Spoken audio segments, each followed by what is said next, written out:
jaartii artistii keenya Taajuu Shurrubbeedha janaajananii biyya Awurooppaa keessa jirta. Ati ganaa ilmoon dhalle booda gaafa ilmoo dhalte gartee billa atuu bareedaa sanii Taajuu kiyya maa shawwadamta billa aleeka. بالله عليك أنت كويسوم أنت كويس أنت موجود خارو أنت موجود الريفينسا كله يا أخي أنت حلوة أنت دبة أنت نفر طويل ليش شودمت يويا ماتي فوردفتوتا channel kiyya har'as viidiyoo haaraan dhufeen jira. Taajuu Shurrubbee kan nuti ijoollummaarraa kaasnee sirba jaalalaa sirbuu isaatiin beeknu artistii jaallatamaa fi beekamaa Oromoo jechuudha. Kan dura maaliin beekama sirboota jaalalaa baay'ee nama hawwatan sirbuudhaan beekama. Guyyaa tokko dura jechuun edda galgala garuu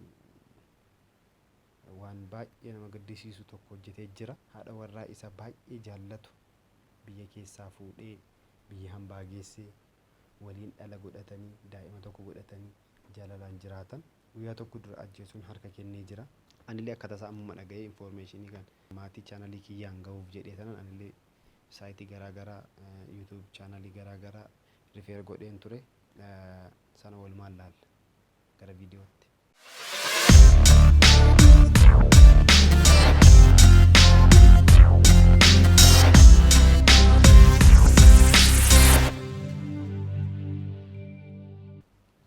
بالله أتو بريدا سني تاجو كيا ما شودمت بالله عليك بالله عليك أنت كويسوم أنت كويس أنت موجود خارو أنت موجود الريفينسا كله يا أخي أنت حلوة أنت دبة أنت نفر طويل ليش شودمت جارتي أرتستي غينيا تاجو شربيدا جناني بيا أوروبا كيسي جرتا أتغنا المون دلي بودا غافا المون دلتي غرتي Okey, edda ishee biyya Awurooppaa deemtee Taajuun kan jiraatu Jarmanii biyya Awurooppaa keessa jirti. Isheen ijoollee waan taateedhaaf janaajanuun oolan. Namoonni dubartii abbaa warraa qabdu janaajantan garuu of eeggadha. Dhumni isaa akkanumaa lubbuu namaatti faraddanii taphataa jirtu. سيجنكا والله namni jiru waanuma hedduu harka waan hedduu laga daawwattootaa fi Huguma isaa jedhe namni jiru waa hedduu argaa waa hedduu lidhaga.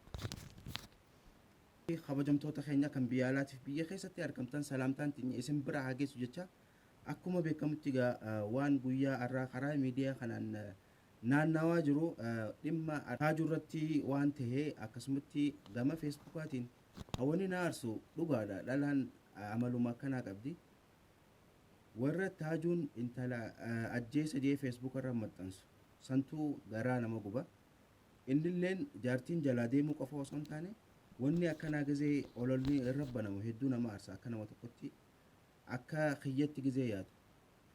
Saniiti Taajuu jaartiin jalaa deemtee jirti yookaan nama biraa janajjananii jalaa oofanii jiran waan jaamu takka gama miidiyaatti dhagayaa jira. Isa keenya kun akka Taajuun hiree tana biyya isiin gaafa jirtu maallaqa isaa itti facaasee osoo biyya Jarman jiru gaanis hedduu ni ulfaatti. Maallaqa saasaniin fuffunaanee isii tana baase waan dhugaa jirtu obboleessa keenyarraa waliin dhageenya waliin turtii gaarii isiniin jedhamee dhageeffadha waan ajaa'ibaa kana. artistii keenya kabajamaan dhugaan siin jaa hanga ammaa shamarran as keessa hatta anatti dawwalte mee Taajuu Shurrubbee Ani kan naan galle tokko amala dubartootaa keessa jalqaba si jaalladhi si du'e maaloo siif du'e si malee waa biraa hin argamu si malee waa biraa hin dhagahu nyaanni gannaalitu dide jedhaniiti namoota biyya alaa jiran diyaasporoota edda heerumanii achi dhaqanii booda dhiisu. Maal jechuudha fi miira namaatti taphachuu jechuudha. Humni isaa akkanuma argitanii. Shurrubbeedha jaartii isaa akka itti baafate nutti himi maarree nutti himi maallaqa hangana hin jaamne irra gannaqee si galee artistii Taajuu Shurrubbee jechaadha. Jaartii isaa asin nikaa godhatee minciyyoo bareedduu san gaafa achi dhaqee jee waa xiqqoo jiraatu jananii jalaa baasan jechaadha. Biyya Awurooppaa jirta maarreedha mee yoo akkas taate maaliif dandeeyii teetiin hin beeksisu. Biyya Awurooppaa dhiisi yeroo ammaa kana keessa Itoophiyaa keessaa biyya Arabaa nama oofuunu hangam akka jabaattu nama biyya Arabaa biyya Itoophiyaa tana keessa jiru beeka jechaadha. Yeroo hamtuu ni yaadadhaan jaartiin Taajuu Shurrubbee yeroo na Saudi Arabiyaa irraa galuu deemte biyya kana. Dhageessanii mi? Yeroon ani Saudi Arabiyaa irraa galuu deemte jaartii nama jalaa akka malee itti baasuun shari'aa teenyattis dhorkaadha. Ati intala xiqqoodha, ati ijoolleedha.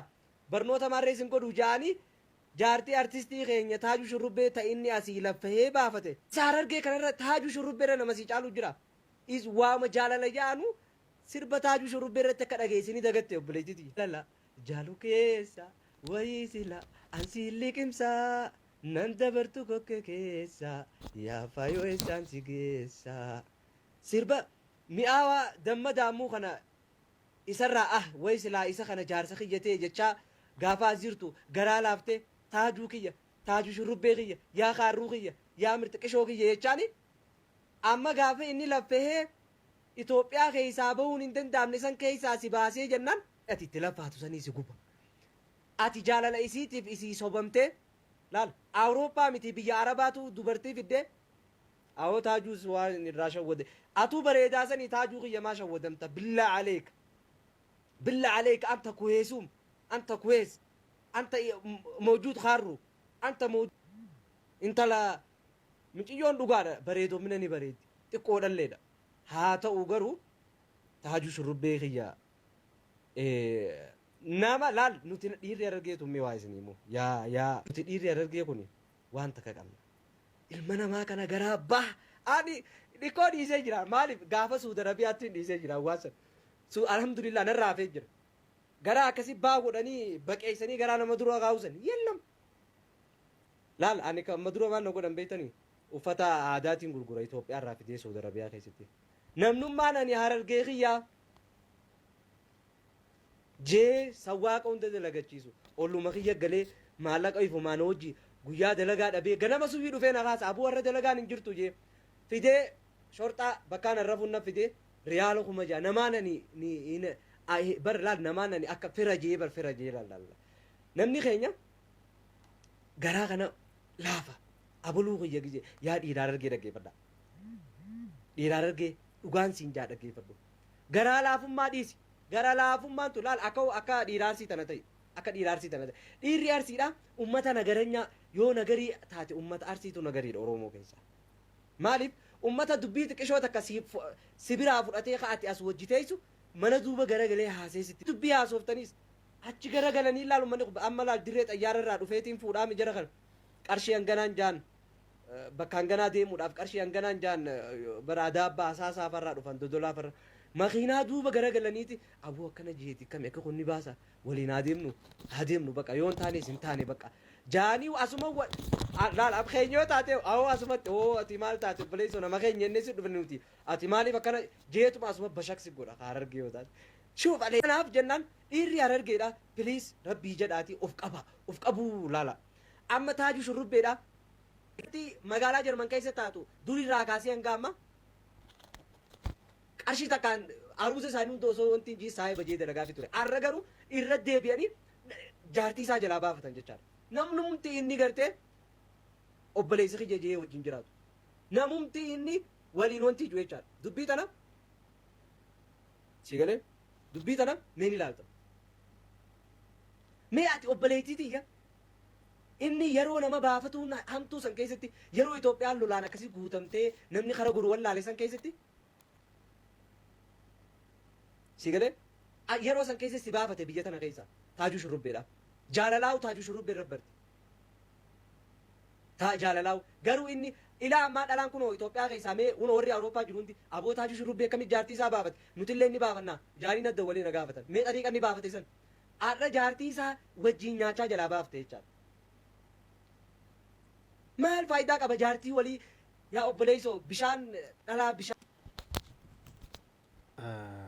akka inni dubbataa jirutti egaa yookaan hiriyootuma isaas ta'uu danda'a warreen inni wajjin odeessatu ta'uu warreen inni wajjin jiraataa turetu ta'uu danda'a hiriyyaa isaa dhaantee isaa ta'uu danda'a mucayyoo ka jala baafate isa quba waan qabnu hin qabnu eenyu akka harka baafate illee hin beeknu ani informationii guutuu hin qabu osoo hin du'in dura iccitii ba'e jedhanillee sooshaal miidiyaa irra lakkisanii turani sanallee walumaan deemnee ilaalla ammaaf garuu kan akka inni jedhutti garuu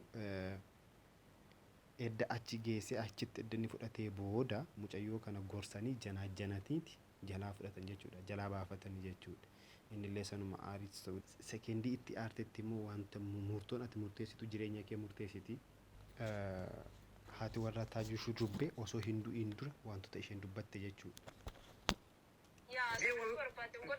والله إسحاق إيران في لايفي تناسينوغا أنا بصدق وأنا كنا سوشيال ميديا رتشنا بس لكن ما إسحاق إيران تناسينو ما تاجون والله حمزة شنو جاب حمزة ده بس سانغو بس سانغودني تدبني أمو باسبورة هي كذا غافان بوسا خيسانة جلا فدني ترون أمو باسبورة سام فوني كام بترجعني بيسير جنا بودا خانا سودا چون جوان تكلم كوني سنا عندك جيسي چورا كوني هانك متوك خاني alhamdulillah esir asuma gara Jarman kana. okay achir dami hayye Garuu asitti immoo poolisiin atti jechaa jiru manuma koola galtummaa keessatti ajjeese jira. Mana koola galtummaa jechuun fakkeenyaaf iddoo itti baqatan kaampii poolisiin waraqaan gizee akka zeenaarra gizee gadhiisu akkas jira. Kan immoo manni haasawwan immoo mana geesseetti ajjeese jedhanii maanti waan akka isin dubbatan. ati sosobee mana geesseetuma ajjeese raawuni. Immoo bakkuma koola galtummaa mana iddoo itti fakkeenyaaf koola galtummaa fakkeenyaaf amma iddoo isin jechuun uummata hawaasa keenya keessatti waan kanaan ni hojjetamaa jee yaadamnillee hojjetee. Wallah hedduullee bargaa seenaa hamtuu seenaa fokkottuu nama ilmoo isaatiif hin hafin. Baay'ee akka nama dhibaa. Namni si galee. Maaree wani jaamtu tana xiqqashoo bakka sunis rakkoo qabdi waan nan guddoon.